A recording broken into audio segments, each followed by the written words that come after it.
நண்பர்களே, தமிழமுதம் சேனலுக்கு உங்களை அன்போட வரவேற்கிறேன். இன்னைக்கு நம்ம பார்க்க போற தலைப்பு ரொம்பவே சுவாரஸ்யமானதுங்க. அதே சமயம் பல பேரோட வாழ்க்கையில நடக்கிற ஒரு பெரிய மேஜிக் பத்தினது. அது என்னன்னா, திருமணத்துக்கு பிறகு அதிர்ஷ்டம் பிரகாசிக்க போகும் 6 ராசிகள் எது அப்படின்னு தான். சில பேருக்கு கல்யாணத்துக்கு முன்னாடி வரைக்கும் என்னதான் கஷ்டப்பட்டு உழைச்சாலும் ஒரு முன்னேற்றமும் இருக்காதுங்க. ஆனா கல்யாணம் முடிஞ்ச அடுத்த நிமிஷமே தொட்டதெல்லாம் தொடங்கும். கார், பங்களா அப்படின்னு செட்டில் ஆயிருவாங்க. உன் பொண்டாட்டி வந்த நேரம், உன் புருஷன் வந்த நேரம்டா அப்படின்னு ஊரே பேசுங்க. ஜோதிட ரீதியா இதுக்கு என்ன காரணம், அந்த 6 அதிர்ஷ்ட ராசிகள் யாரு அப்படின்னு இந்த வீடியோவுல பார்க்க போறோங்க. வீடியோவை ஸ்கிப் பண்ணாம முழுசா பாருங்க.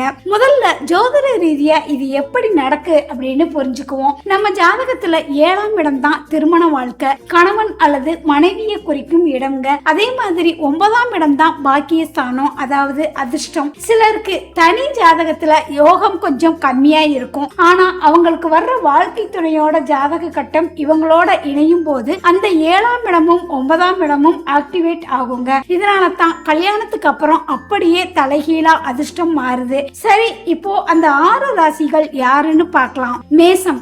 லிஸ்ட்ல முதல்ல வர்றது நம்ம நெருப்பு ராசியான மேச ராசி தாங்க. கல்யாணத்துக்கு முன்னாடி இவங்க கிட்ட உழைப்பு இருக்கும், ஆனா சரியான அங்கீகாரம் இருக்காது, பணமும் கையில தங்காது. ஆனா கல்யாணத்துக்கு அப்புறம் இவங்களுக்கு வர்ற துணை இவங்களோட கோபத்தை குறைச்சு நிதானத்தை கத்து கொடுப்பாங்க. அந்த நிதானமே இவங்களுக்கு பெரிய பொருளாதார லாபத்தையும் தொழில பெரிய வளர்ச்சியையும் கொண்டு வரும். சுருக்கமா சொன்னா, துணை வந்த பிறகுதான் இவங்க வாழ்க்கையில ராஜயோகம் ஆரம்பிக்குங்க.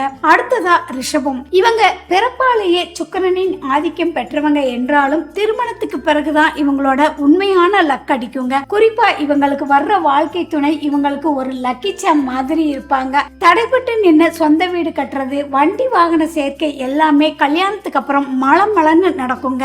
அடுத்ததா கடகராசிங்க. மனோகாரகன் சந்திரனின் ராசியான கடகராசிக்காரங்க ரொம்பவே எமோஷனலா இருப்பாங்க. கல்யாணத்துக்கு முன்னாடி வரைக்கும் மனசுல ஒரு பாதுகாப்பற்ற உணர்வு இவங்களுக்குள்ள ஓடிக்கிட்டே இருக்குங்க. ஆனா ஒரு துணை உள்ள வந்த உடனே இவங்களுக்கு மன ரீதியா பெரிய பலம் கிடைக்கும். அந்த மன அமைதியே இவங்களை பிசினஸ்லயோ அல்லது வேலை செய்யற இடத்திலேயோ பெரிய உயரத்துக்கு கொண்டு போகும். திருமணத்துக்கு பின்னாடி இவங்க தொட்டதெல்லாம் பொன்னாகுங்க. அடுத்ததா கன்னிராசி. புதனின் ஆதிக்கம் பெற்ற கன்னிராசிக்காரங்க ரொம்பவே புத்திசாலிகள்ங்க. ஆனா இவங்களுக்கு சரியான வழிகாட்டுதல் கல்யாணத்துக்கு முன்னாடி கிடைக்காது. திருமணத்துக்கு பிறகு வர்ற கணவன் அல்லது மனைவி இவங்களுக்கு ஒரு சிறந்த பார்ட்னராக மட்டும் இல்லாம நல்ல அட்வைசராகவும் இருப்பாங்க. அவங்களோட ஆலோசனையினால கன்னிராசிக்காரர்களின் கேரியர் வேற லெவலுக்கு போகுங்க. வருமானம் ரெட்டிப்பாகும். அடுத்ததா விருச்சிக ராசி. விருச்சிக ராசிக்காரங்க வாழ்க்கையில கல்யாணத்துக்கு முன்னாடி நிறைய போராட்டங்களும் ஏமாற்றங்களும் இருக்குங்க.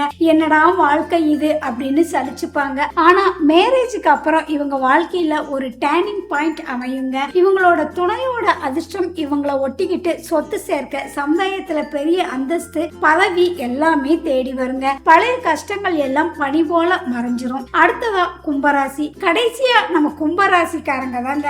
இவங்க பொதுவா மத்தவங்களுக்காகவே உழைக்கிறவங்க. ஆனா கல்யாணத்துக்கு அப்புறம் இவங்களோட சுய ஜாதகத்துல இருக்கிற பாக்கியஸ்தானம் பலம் பெறுங்க. குறிப்பா திருமணத்துக்கு பிறகு இவங்களுக்கு வெளிநாட்டு யோகம், திடீர் பணவரவு, பெரிய மனிதர்களின் நட்பு இதெல்லாம் கிடைச்சு லைஃபே ஸ்டைலா மாறிடுங்க.